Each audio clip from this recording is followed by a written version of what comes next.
우리 몸속의 미토콘드리아에서 만들어지는데요. 미토콘드리아는 우리 몸속 세포 내에 있는데 영양소를 화면에 보시는 바와 같이 산소로 태워가지고 에너지를 만들어주는 곳입니다. 그러니까 우리 몸속에서 화력발전소 같은 곳인데 나이가 들면서 저 미토콘드리아의 개수도 떨어지고 효율성이 떨어져가지고 에너지 생성이 잘 되지 않는 것입니다. 그렇게 되면은 이제 에너지 생성이 잘 되지 않는 잉여 에너지가 지방으로 바뀌어서 비만이 되죠. 뿐만 아니라 우리 그 뇌에서는 내 몸속에서 필요한 에너지가 잘 만들어지지 않기 때문에 식욕이 땡겨지는 그런 호르몬이 나오게 돼가지고 밥을 많이 먹게 됩니다. 그럼 영양소가 또 들어오면 그걸 태우지 못하니까 다시 비만이 되고 이렇게 악순환이 되는 건데요. 그런데 이 악순환을 끊어주는 가장 중요한 방법이 운동입니다. 운동을 하게 되면 미토콘드리아가 다시 활성화가 돼가지고 영양소를 잘 태울 수 있죠. 네, 그렇군요. 아니, 근데 말씀을 들어보니까 골고루 그렇다면은 미토콘드리아 때문에 골고루 살이 찌면 좋은데 나이 드니까 특정 부위에 특히 여성들은 이게 복부 위주로 많이 찌잖아요. 왜 그런 걸까요? 나이가 들면은 또 체형 변화가 있는데요. 배가 나오고 반면에 팔다리는 가늘어지는 사과형 체형으로 바뀌게 되는데요. 이렇게 체형이 변하는 가장 중요한 원인은 호르몬의 불균형입니다.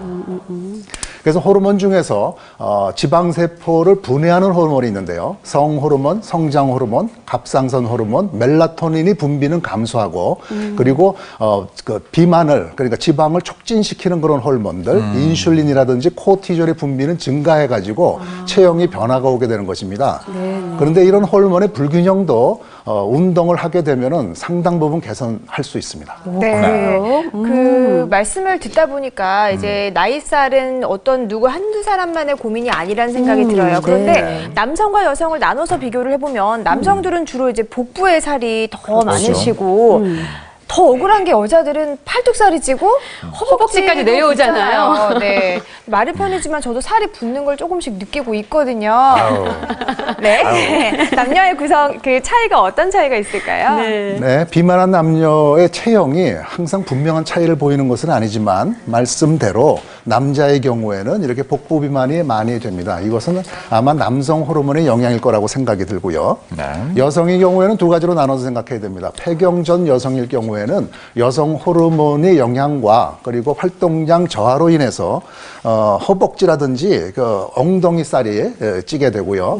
그런데 폐경 후가 되면은 여성 호르몬이 떨어지고 남성 호르몬이 상대적으로 많아지기 때문에 남자와 같이 다시 중심형 비만이 많아집니다. 아, 중심형 비만 좀 슬픈데요, 듣기만 해도. 그 주변에 보면요, 나는 물만 마셔도 살이 찐다는 분들이 있어요. 사실 이거 비겁한 변명이 아닌가 보통 생각하는데 정말 그런 분들이 있을까요? 나이살을 떠나서? 예, 물에는 칼로리가 없기 때문에 물만 먹어도 살이 찐다라고 하는 거는 좀 과장된 표현이죠.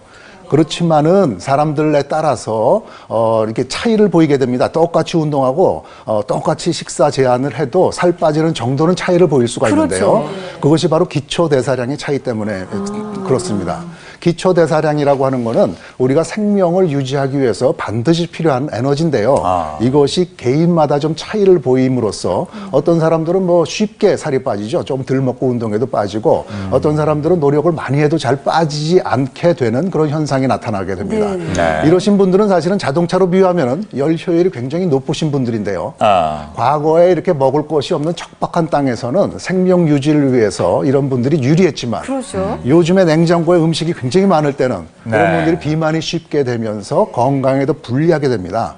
그러니까 이러신 분들은 꼭 기초대사량을 높여주는 그런 운동을 하셔야 되는데요. 그런데 만약 정말 노력했는데도 살이 빠지지 않고 그리고 고도 비만이 있는 경우에는 좀 호르몬의 질환들, 그러니까 쿠싱병이라든지 아니면 갑상선 기능 저하병이 있는지를 한번 검사를 받아보시는 것이 좋습니다.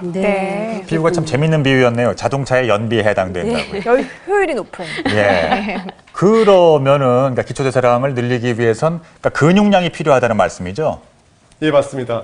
실제로 기초대사량을 늘린다는 말은요, 바로 근육량을 늘린다는 말하고 똑같습니다. 근육량이 많아야지 에너지 효소율을, 그러니까 말하자면 에너지 연소율이 높아지거든요.